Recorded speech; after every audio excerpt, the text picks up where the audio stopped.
Hey everybody, welcome back to my channel. So today I was craving Abacha, and I want to take you guys along as I prepare it today. So I'm doing the frying method, and for those who do not know, Abacha is a meal that is prepared from cassava roots, and it's processed and then dried, and so I started with boiling my cow skin or bomo. I boiled it, and now I'm trying to prepare my fish. I've cut it to the desired sizes, and as you can see, I remove the head. I don't like fish head. I don't know if anybody does like fish head, but I don't like it. And since no one else, since I don't eat it, so I just cut it out when I'm trying to cook any meal with it. So I have cut my fish, and I am washing it and removing the innards of the fish. So I don't know if that's how everybody else does it. In fact, this method I'm showing you is my own method of making abacha. There are so many methods.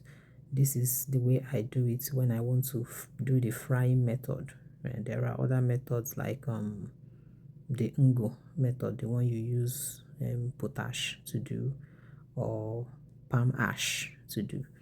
So I am steaming my fish. I'm using the same stock that came out of my cow skin to steam my fish, because of course I don't need the cow stock for anything, the cow skin stock for anything. So and I like to steam my fish before frying. Steam it with ingredients, so that when I fry the fish, the ingredients will be in it. Another way to do that would be to marinate it before frying, but I did not have time. It was like a spur of the moment decision to prepare this meal. So now I am cutting my cow skin or bomo.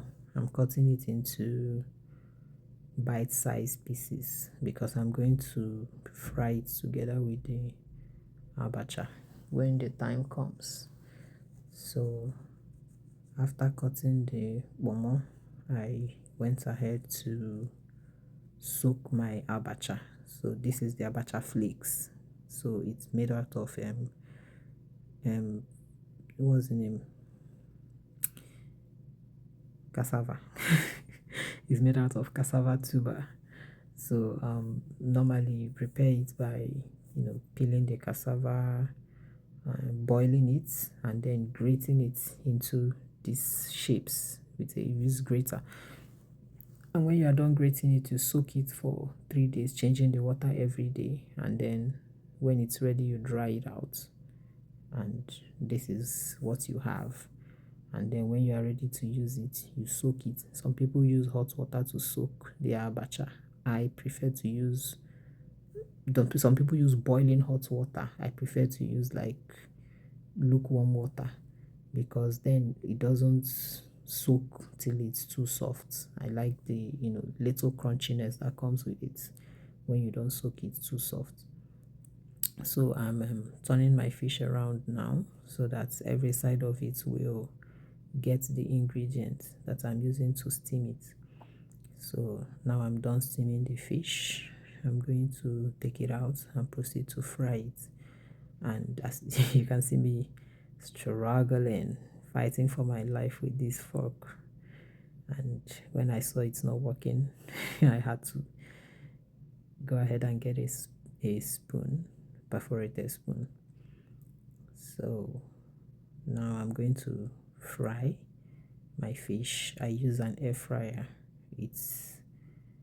I can't deal with the oil after frying fish, because when I fry fish, I do not want to use that oil for anything else. I end up throwing it out. So using the air fryer is better for me, because now I don't have to deal with the oil. I don't have to waste my oil or anything. So because I'm done with this stock, I'm going to take it out of the pot. This is actually an iron pot, and it's very heavy, so That's why I'm scooping it with a spoon instead of pouring it out. So now I'm using palm oil. So most of these things, I might try to find measurements for it if anybody is interested, but I do not use measurements for my meals. I use my, African eyeballs to measure. And now this is the onions. It's very huge, as you can see, almost as big as my head.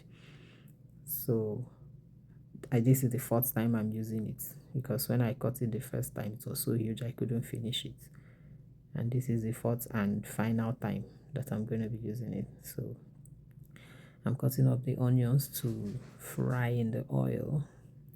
So the onion releases some sort of flavor in the oil and aroma. So I like to fry some parts of the onions that I'm using to cook. I like to fry it in oil. So frying the onion, just let it release the flavor a little bit before I start adding the rest of the ingredients. At this point, my smoke alarm was going crazy. Like, it goes crazy when I cook regular food, not to talk of when I'm frying oil. But it's all good. So I have rinsed.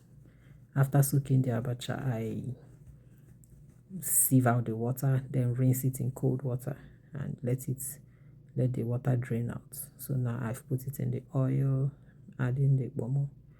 I didn't use all. Now I'm putting, this is oba, or oil bean. It's made out of oil bean.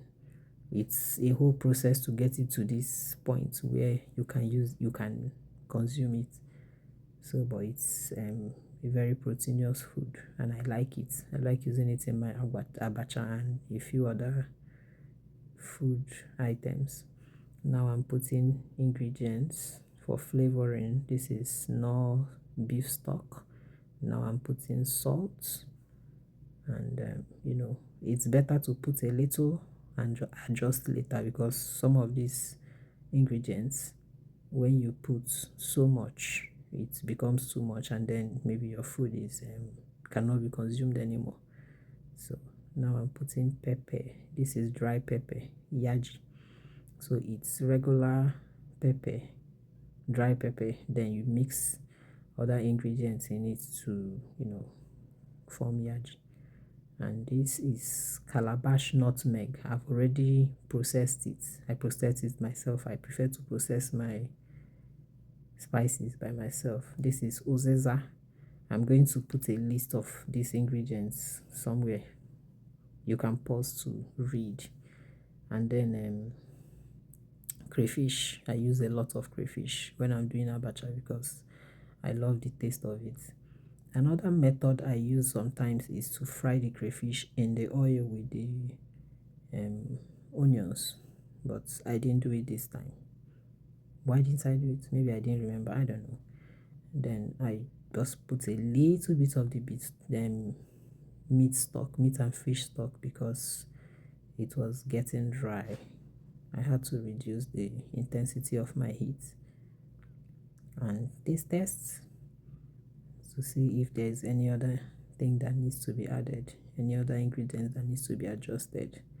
And now I'm cutting the rest of the onions because I'm going to use it as garnishing.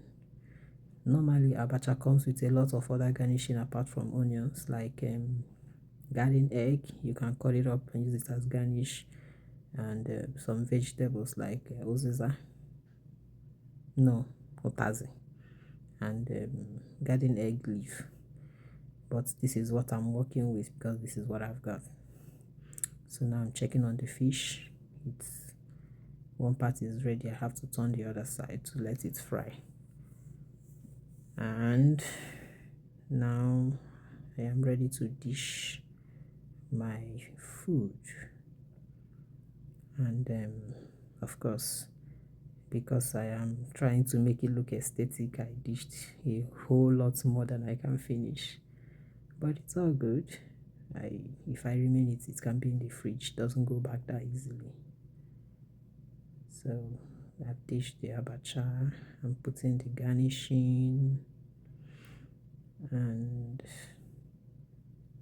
nothing goes to waste in my house. So I'm putting the remaining onions back into the pot.